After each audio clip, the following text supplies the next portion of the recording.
Hello बच्चों, आज हम क्लास 4th की मैथ्स की वर्कशीट 21 करेंगे। इस वर्कशीट में पार्ट 9 आधा और चौथाई के सवाल दिए गए हैं।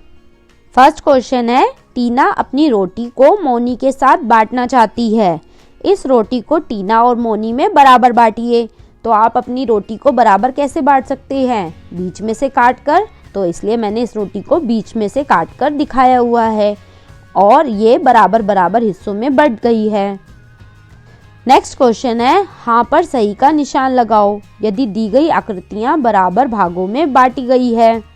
तो बच्चों, पहली जो आकृति है वो बराबर भाग में बांटी गई है, इसलिए यहाँ पर हाँ आ जाएगा। नेक्स्ट जो त्रिभुज है वो बराबर भागों में नहीं बांटा गया, इसलिए नहीं पर सही का निशान लगाओ। नेक्स्ट स्टार को बराबर भाग में बांटा गया है, इसलिए हाँ। नेक्स्ट में जो एरो है उसे बराबर भाग में नहीं बांटा गया। देख रहे हो ना आप कि चोंच में ज्यादा हिस्सा है और उसकी पूंछ में कम, इसलिए यहाँ पर नहीं लगाया है। नेक्स्ट जो ओवल शेप है उसे भी बराबर भाग में बांटा गया है। नेक्स्ट एक जो बिजली की डिजाइन बना हुआ है उसे भी बराबर भाग में नहीं बांटा गया, इसलिए नहीं पर निशान लगाओ। जब हम किसी एक चीज को दो बराबर भागों में बांटते हैं तो दोनों हिस्से आधे हो जाते हैं। आधे को हम ऐसे लिखते हैं 1/2। अब आप प्रश्न 2 को दोबारा देखिए और बताइए कि किन्हें 1/2 यानी बराबर भाग में बांटा गया है। तो वही आ जाएगा जो हमने आंसर लिखा है। बस आपको ये ध्यान रखना है कि बराबर आधे जो भाग होते हैं, आधे हिस्से को 1/2 कहते हैं। नेक्स्ट क्वेश्चन है, इन आयतों को अलग अलग तरह से आधे भागों में बांटिए। तो मैंने इस वर्क को आधे आधे भाग में बांट रखा है अलग अलग तरीके से। जब किसी चीज को 4 बराबर भागों में बांटा जाता है तो हर हिस्सा 1/4 कहलाता है।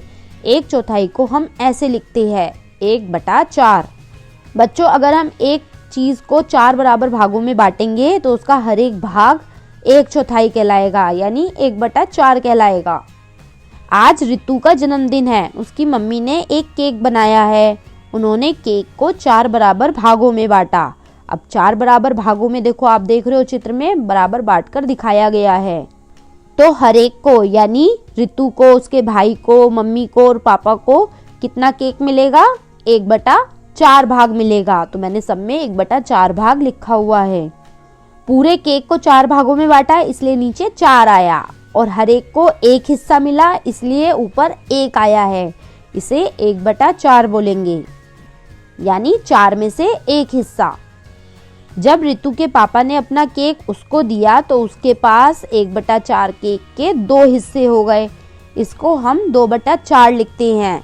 हमारे पास 1/4 हिस्सा है और 1/4 हिस्सा और हमें मिल जाता है, तो हमारे पास कितने हो गए? उन 4 हिस्सों में से 2 हिस्से हो गए, तो ये 2/4 कहलाता है।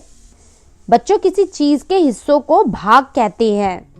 नेक्स्ट क्वेश्चन में ये आकृतियां कितने भाग को दर्शाती है? सही भाग संख्या से मिलान करना है।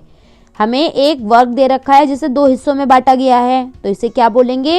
1/2, यानी 2 हिस्सों में बांटा तो नीचे 2 आया और एक हिस्से पे कलर है इसलिए 1/2, जिसे हम आधा भी कहते हैं।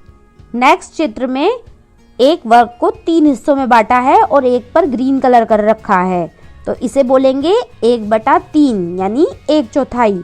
एक पर कलर था और 3 हिस्सों में बांटा था, इसलिए 1/3 कहलाया जाएगा ये। नेक्स्ट में एक वर्ग को 4 हिस्से में बांटा हुआ है और एक पर ग्रीन कलर है, तो एक को चूज करा है 4 में से, इसलिए इसे 1/4 कहेंगे। किसी चीज को जितने हिस्सों में बांटा जाता है उसे नीचे लिखा जाता है लाइन के, और जितने हिस्से चूज किए जाते हैं यानी लिए जाते हैं या कलर किए जाते हैं उसे ऊपर लिखा जाता है लाइन के। ठीक है, ये चीज आप समझिए। नेक्स्ट फिगर में एक वर्ग को 6 हिस्से में बांटा गया है, तो देखो 6 नीचे लिखा हुआ है, साथ में 2 पर कलर कर रखा है तो 2 को ऊपर लिखा हुआ है, इसे बोलेंगे 2/6। नेक्स्ट में 4 हिस्सों में बांटा है और 3 में कलर है, तो 3 ऊपर आ जाएगा और 4 में बांटा था तो 4 नीचे आ जाएगा, 3/4, जिसे 3/4 कहेंगे। नेक्स्ट क्वेश्चन है, इन आकृतियों का रंगा हुआ हिस्सा कितने भाग को दर्शाता है? लिखिए। कुछ उदाहरण दिए गए हैं, तो हमें लिखना है जो सबसे पहला ट्रायंगल बना है त्रिभुज, उसे 1/2। नेक्स्ट में 1/3, नेक्स्ट वर्ग में एक को चूज करा है तो एक ऊपर और 4 हिस्सों में बांटा था तो 4 नीचे। नेक्स्ट जो सर्कल है उसे 3 हिस्सों में बांटा है तो 3 हमने नीचे लिखा है और 2 में कलर है तो 2 ऊपर लिखा है। ऐसे ही 4 हिस्सों में बांटा था तो 4 नीचे और 2 को चूज करा 2 ऊपर, इसे बोलेंगे 2/4। नेक्स्ट में 3/4। तो बच्चों ये थी हमारी क्लास 4th की मैथ्स की वर्कशीट 21। आप हमारे चैनल को सब्सक्राइब ज़रूर करिए ताकि आपको आगे भी ऐसी ही वीडियोस मिलती रहें।